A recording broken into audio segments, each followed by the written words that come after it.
在加利福尼亚，平均每4个人中呢，就有1个人居住在一个受屋主协会管辖的小区内。这些小区呢，通常会有独立房所没有的很多的规定和限制。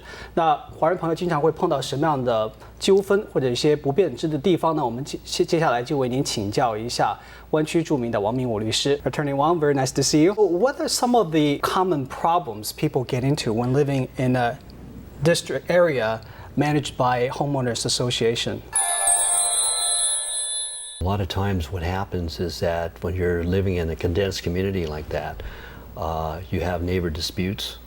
Okay? Sure. So when you have a neighbor dispute, for example, between you and your next door neighbor, you got to look to your HOA and your CC&Rs, which is basically Homeowners Association Regulations, which is a book that you get, or your CC&Rs, which is Covenants, Restrictions, and Conditions.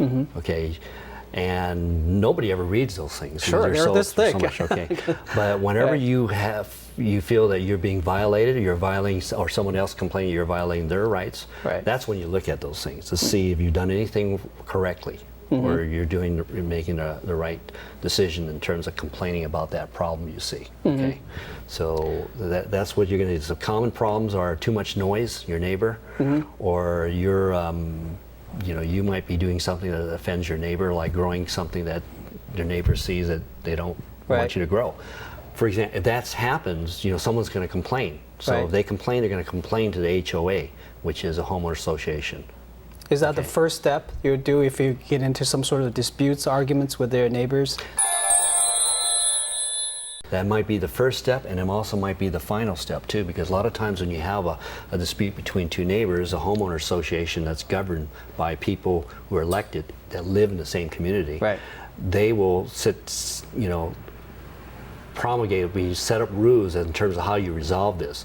A lot of times that's you go to meetings and you have mediation between you and that neighbor, and they'll oversee it, so that you don't spend a lot of resources and a lot of money trying to resolve this problem.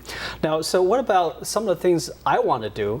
For example, some people try to sell me solar panels on my roof, or have me buy one of those water softeners. In the area I live, the water is pretty hard. Who should I talk to find out whether it's okay to do that or not? First thing you got to do is look at your homeowner association rules and regulations and your covenants, conditions, and restrictions. Probably, in all likelihood, you could probably put a softener without having to go through the HOA or getting their permission. With regards to solar panel, and that's a different matter, you better look into your CC&Rs and ask them whether you can do that. Normally they'll permit you to do that so long as it's not an unsightly scene, and you get your solar company get permits to do that. But if it becomes a real restriction, then you have to deal with it from what you based on what the CC&Rs and the HOA. Now, what about some of those repair items? For example, if I have a water leakage or the sewage is clogged, how do I determine who's responsible for paying for all this?